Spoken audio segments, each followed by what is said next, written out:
2pac's album Llyod to the Game is often dismissed as a bad album, but I strongly disagree. I've noticed this seems to be the popular opinion among 2pac listeners, and when that happens, it often reflects a lack of individuality. Many fans simply echo the same points without forming their own conclusions. A common refrain I hear is 2pac's worst album is the one Eminem produced, which reinforces the idea that this is just a recycled opinion rather than a nuanced critique. When I embarked on my journey of listening to all of 2pac's works, I approached each project without bias. When I reached his 5th posthumous album, Llyod to the Game, I didn't think it was bad at all. While there are certainly a few mishaps, I believe Eminem's role as one of the main producers gave the album a sense of uniqueness and experimentation that was missing from other posthumous 2pac projects. In addition, the album sort of helped alleviate one of 2pac's more overlooked issues, his repetitive style. Listening to every project, I discovered that 2pac often rapped about the same topics, with little variation in flow or overall style. Llyod to the Game offers a refreshing divergence from that pattern. This project also gets criticized for the way 2pac's vocals were altered. Many fans feel the pitch shifts, time stretching, and effects took away from his natural delivery, making him sound unnatural at times. Personally, I don't share that criticism. For the most part, 2pac's voice on this album sounds clear, strong, and consistent with his usual intensity. I actually like some of the new elements Eminem added to his vocals. They never felt grating to me, and in some cases, enhanced the energy of the tracks. With that in mind, I'm going to provide a track-by-track analysis and explain why I feel Llyod to the Game deserves more credit.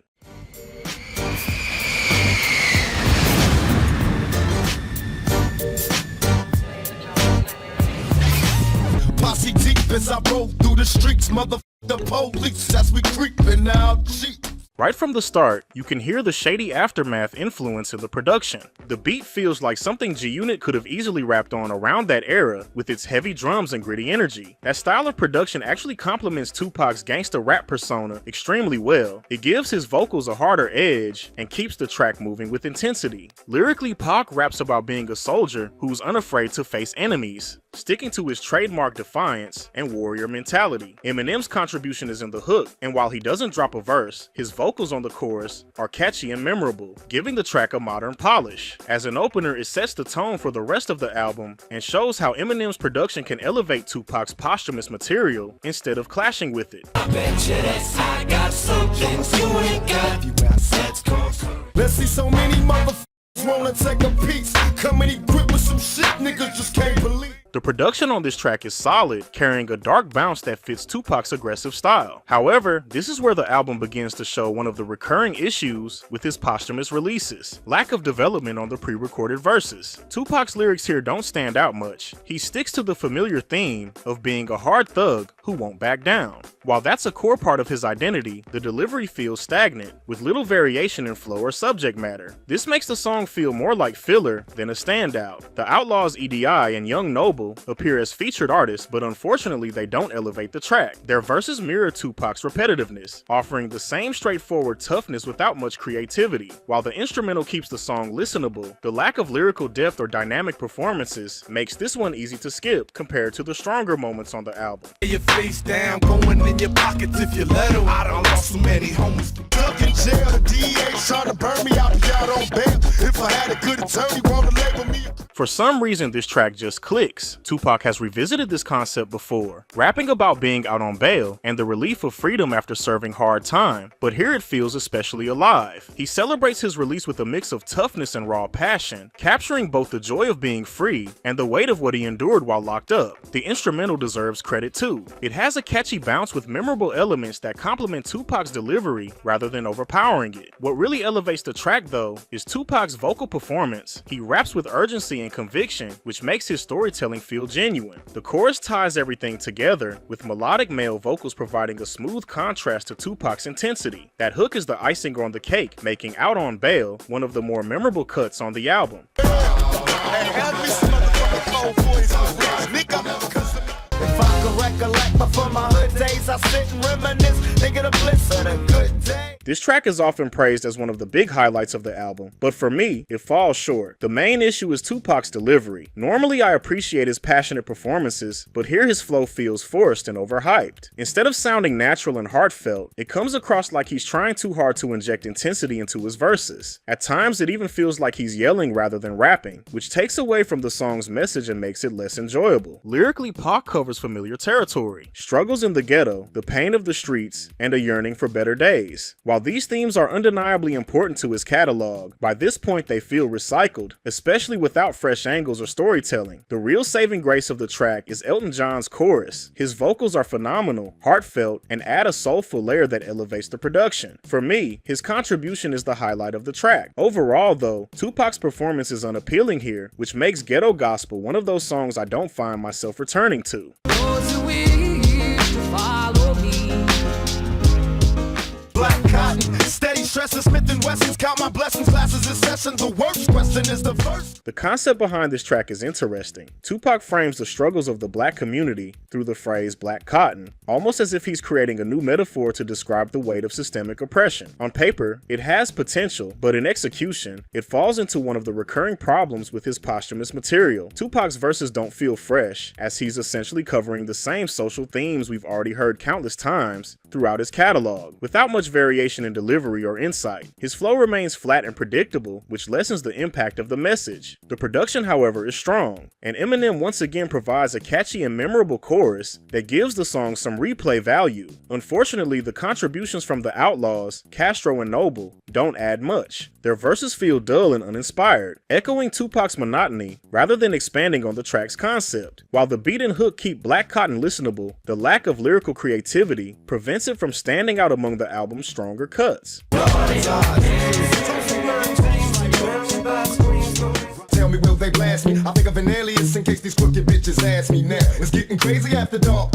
This track is a great example of how well Tupac's style can blend with early 2000s rap production. The beat is pure G-Unit, hard-hitting, polished, and carrying that street anthem energy that defined their sound. Instead of clashing, Tupac's aggressive delivery meshes surprisingly well with the vibe, making the track feel natural rather than forced. Lyrically, Pac doesn't step far outside of his usual territory, sticking to themes of loyalty, toughness, and street survival. But this time, the presence of G-Unit gives the song new life. 50 Cent, Lloyd Banks, and Young Buck all come through with strong verses, matching Tupac's gangster aesthetic while adding their own flavor. Their involvement not only modernizes the track, but also makes it one of the more entertaining collaborations on the album. A particularly interesting touch is Pac shouting out G-Unit at the end of the track, which highlights Eminem's creative production. It's a clever addition that makes the collaboration feel more authentic. Overall, this is a standout cut, where Eminem's production choices and guest features elevate Tupac's presence rather than overshadowing it. It ain't easy being me.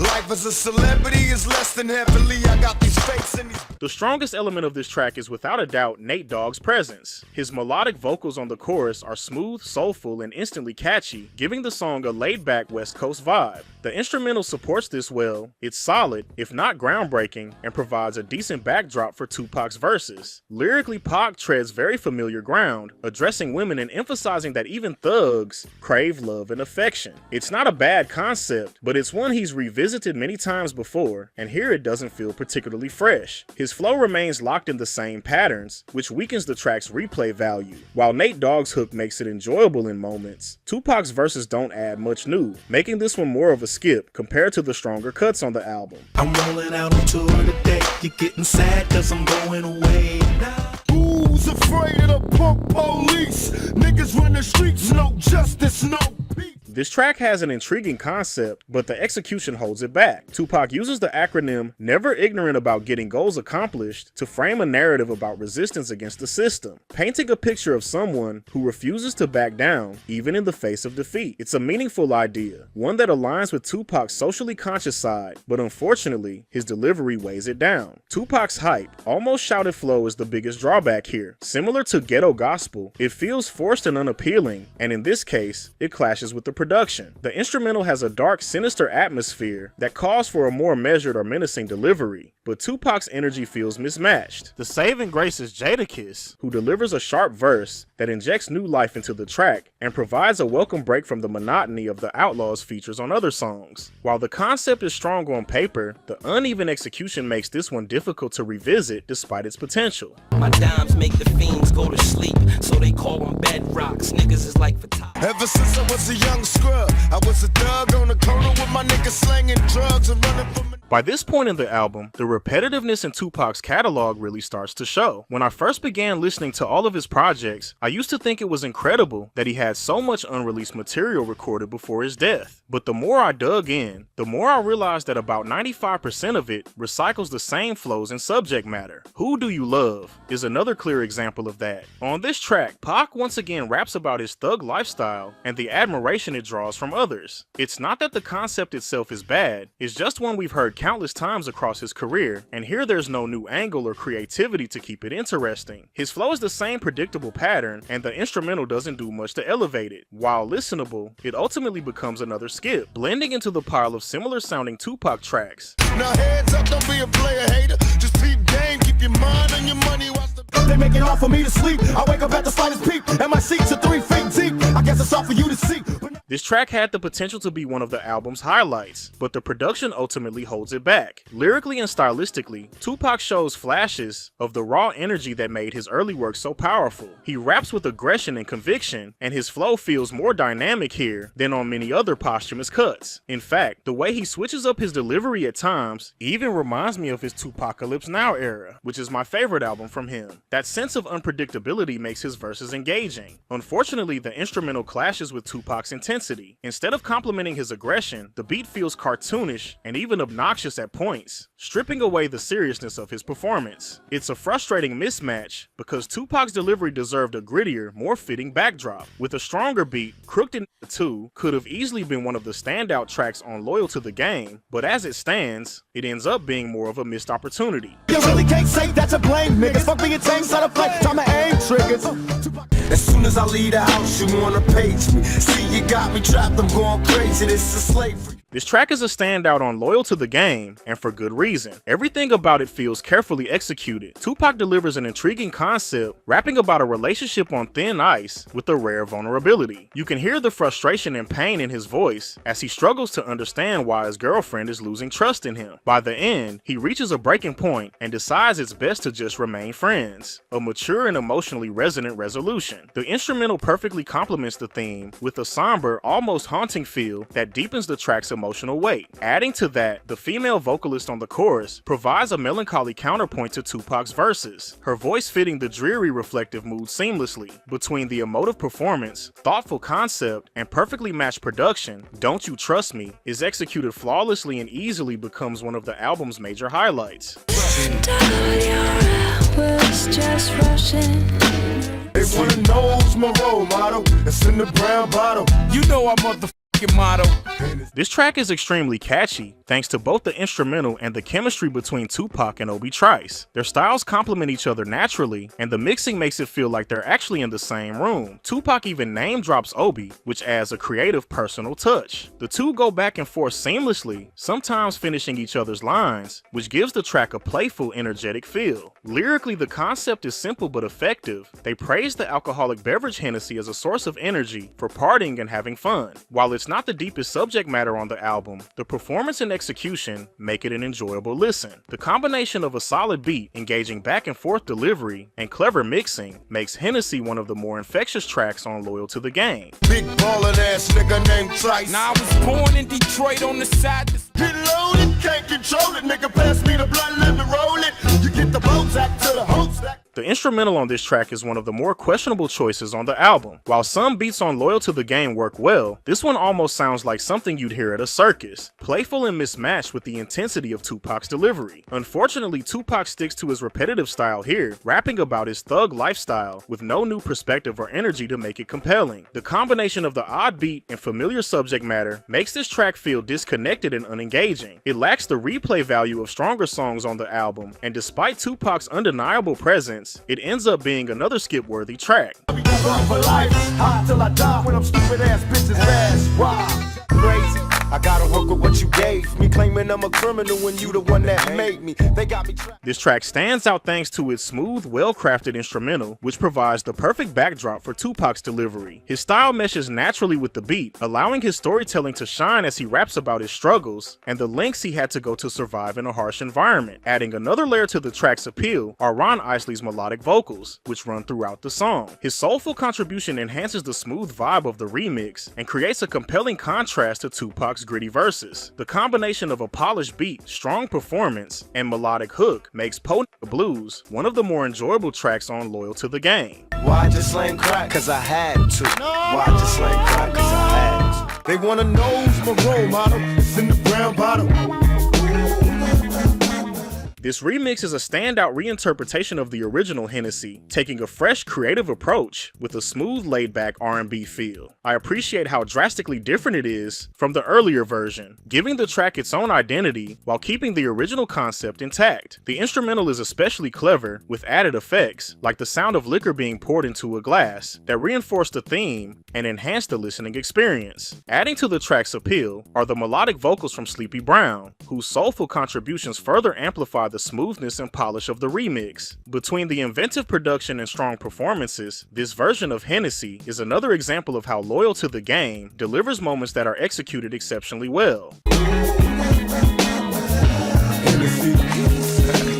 Please tell me what's a nigga to do when it's true. Ain't nothing new, so I do what I can to get through. Now first thing I had high hopes for this remix, especially after enjoying 2pac's aggressive flow on the original version of Crooked 2. Unfortunately, this version doesn't quite deliver. The main issue is the production. The laid-back beat clashes with 2pac's intense delivery, making the track feel mismatched and less compelling. Adding to the mismatch is Raphael Saadiq on the chorus. While his singing is smooth, it doesn't complement 2pac's aggressive verses and ends up diluting the energy that made the original track interesting. Overall, this remix has some redeeming qualities and concept, but the execution falls flat, making it less engaging and harder to return to compared to other tracks on the album. I'm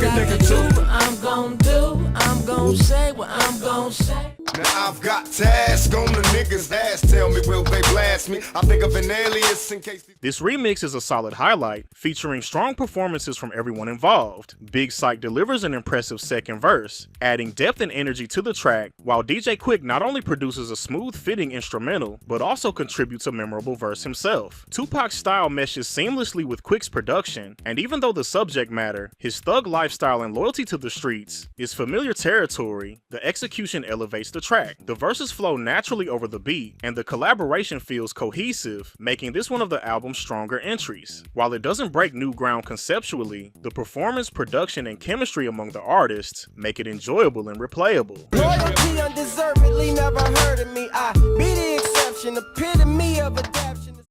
Loyal to the Game is often dismissed as one of 2pac's weaker posthumous albums, largely due to popular opinion and criticisms aimed at Eminem's involvement. Some listeners take issue with the alterations made to 2pac's vocals, arguing that the posthumous editing changes his authentic delivery. For me, however, this was never a problem. 2pac's performances still carry his signature passion and intensity, and I found his vocals on the album compelling and expressive, even with the modernized production. While the album is uneven, some tracks fall into repetitive territory, and a few instrumentals clash with 2pac's delivery. It also contains standout moments that showcase creativity, experimentation, and strong performances. Eminem's production, along with contributions from producers like DJ Quik and Storch, gives the album a fresh and unique sound compared to earlier posthumous projects. Guest features from artists like 50 Cent, Jadakiss, Nate Dogg, and Obie Trice often elevate tracks, while 2pac's storytelling shines on songs like Don't You Trust Me, Soldier Like Me, and Potent